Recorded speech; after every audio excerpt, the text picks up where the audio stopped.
Jesus Christ.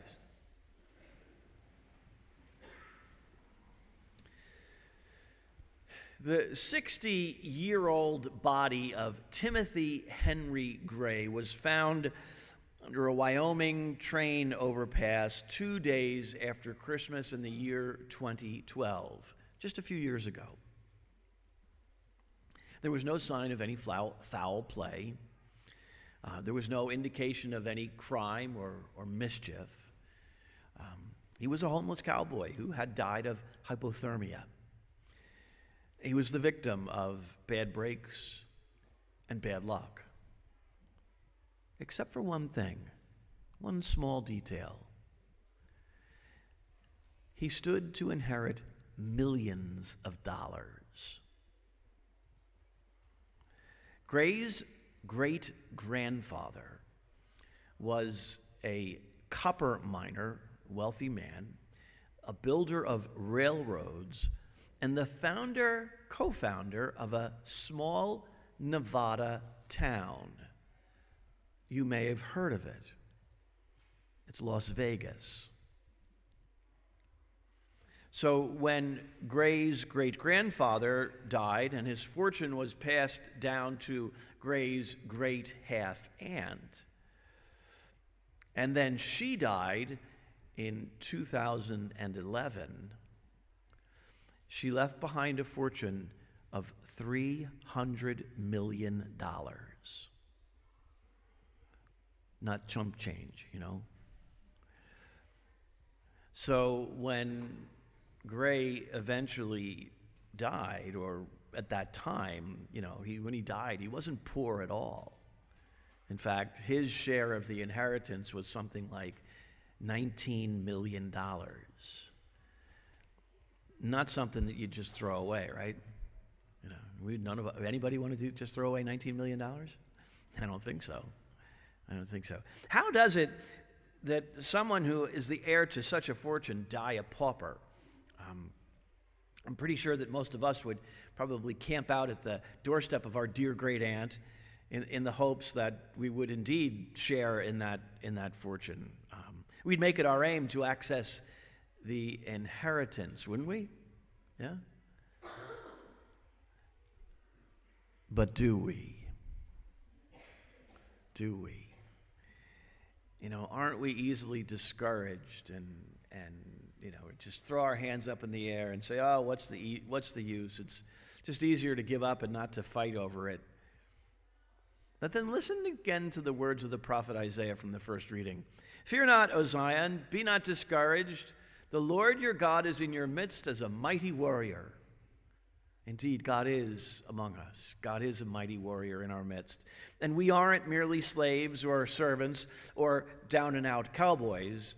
No, you and I, each one of us, are God's children. You and me, sons and daughters of God, a loving Father. And as such, we have a legal right to the family business, the inheritance, the fortunes of heaven. And through our words and actions, through what we do and what we say, we lay claim to the right to that inheritance. And the truth is that everything that we have, that we need to be, we have everything that we need to be everything that God desires of us. I'll say it again because I messed it up the first time. The truth is, we have everything that we need to be everything that God desires of us. It's called grace. Through prayer and the sacraments, we receive the promise of grace, God's life within us, the power of God dwelling within us. And this is the inheritance.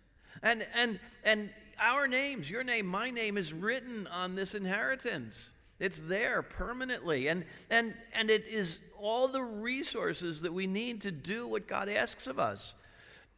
We have everything that we need to do what God desires. In fact, God has put every spiritual resource at our disposal.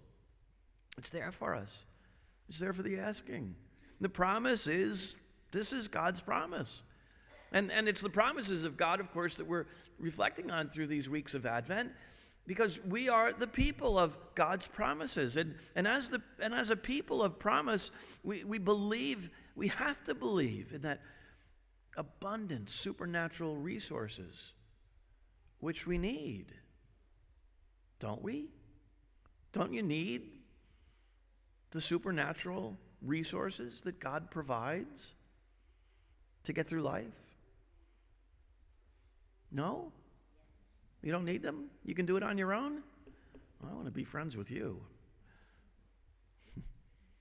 No. Doesn't it feel like oftentimes that when you go for those resources, it feels like we're prone to encounter empty shelves. There's nothing there. We often find ourselves thinking, "What am I? I've tried everything. I don't know what else to do. There's nothing. No way that I can fix this. None of this is ever going to work out." Ever feel that way? Yeah. Well, we think those thoughts because we focus more time on our own resources and little time, if any time at all, on what God can provide for us. It's my strength. It's my wisdom. It's my knowledge. It's my power. Never God's. So here's the prescription that St. Paul in his letter to the Romans writes. This is God's promise. He says, we are children of God, and if children, then heirs, heirs of God and joint heirs with Christ. And so if this is true, and it is, the gospel offers us the most logical question to ask. What should we do? Of course, John's response to the people asking that question is kind of a get with the program, folks kind of answer. You know, you got stuff. Here's the things that you can do. If Timothy Gray were to ask John that question, what should I do? The response might have been something like, hey, Mr. Gray, you're a descendant of great wealth, the heir to a fortune. Get out from underneath that bridge and go get it. For you and I, or for anyone who might be wondering and saying, I don't know what the heck's going on. I haven't got a clue. Ask the question. What should I do? And the response is really simple. You are an heir to God's storehouse of wisdom. Ask for guidance from Him and share in the inheritance that you've been promised. If all you do is worry, we've got a lot of things to worry about. If all you do is worry, then ask the same question. What should I do? And the response is, why are you losing sleep over all of this?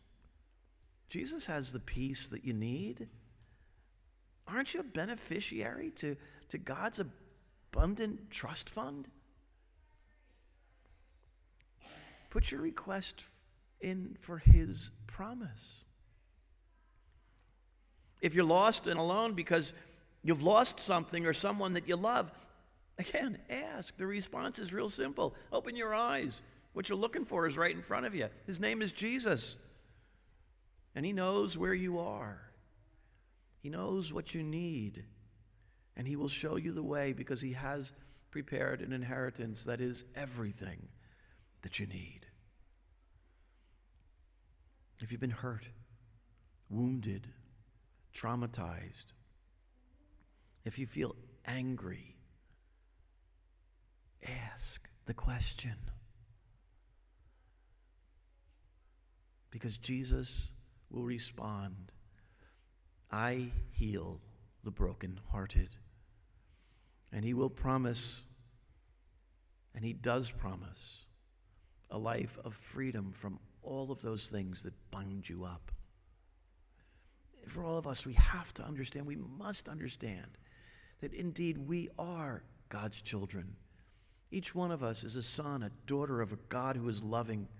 And none of us is a stranger to God. We're heirs to His promise. And we can approach God not as vagabonds or trespassers, but as a child with whom the Spirit dwells. So ask the question, what am I to do?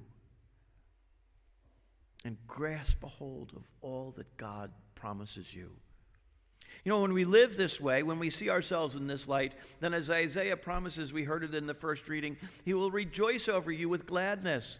and renew you in his love. He will sing joyfully because of you, as one sings at a festival. And that's how God sees you and I, as his children. So St. Paul reminds us, have no anxiety at all, but in everything, in prayer and petition with thanksgiving, make your request known to God. Remember the story of Joshua in the Old Testament? Remember Joshua? Joshua was the guy who followed in the footsteps of Moses, and he took over for Moses when Moses died and led the people across the Jordan River into the Promised Land. And when Joshua got with the people across the Jordan River, there stood in front of him the great city of Jericho with its high walls. The first task, of course, that God gave him was to take Jericho. Did Joshua stand there looking at the city and its walls, cowering in fear? Oh, I can't do that. How am I going to tear down those walls? No, he didn't. At God's command, he sounded the trumpets and the walls came tumbling down. Very often, we stand before what appears to be walls made of brick and stone, brick upon brick, stone upon stone of fear and confusion, anxiety and dread, all preventing us from entering into God's promises. Sound the trumpet, because you and I, every one of us, has received an inheritance from God as a son, as a daughter.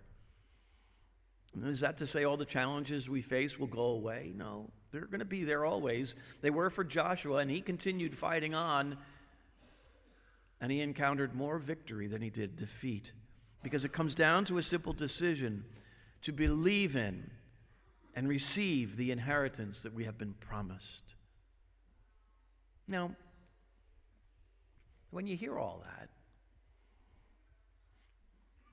are you filled with a kind of expectation? Oh, I can't wait to get this. And imagine, you know that $19 million is coming down the pike. Are you filled with expectation? I can't wait to get it. Sure. That's the words that the Baptist spoke, and the people were filled with expectation because they understood the promise that he proclaimed would be fulfilled.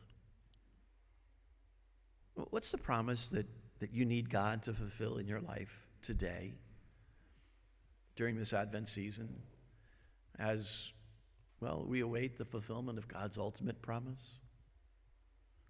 Do you believe that there is an inheritance, a promise waiting for you, and that God will give it to you, that God will fulfill his promise?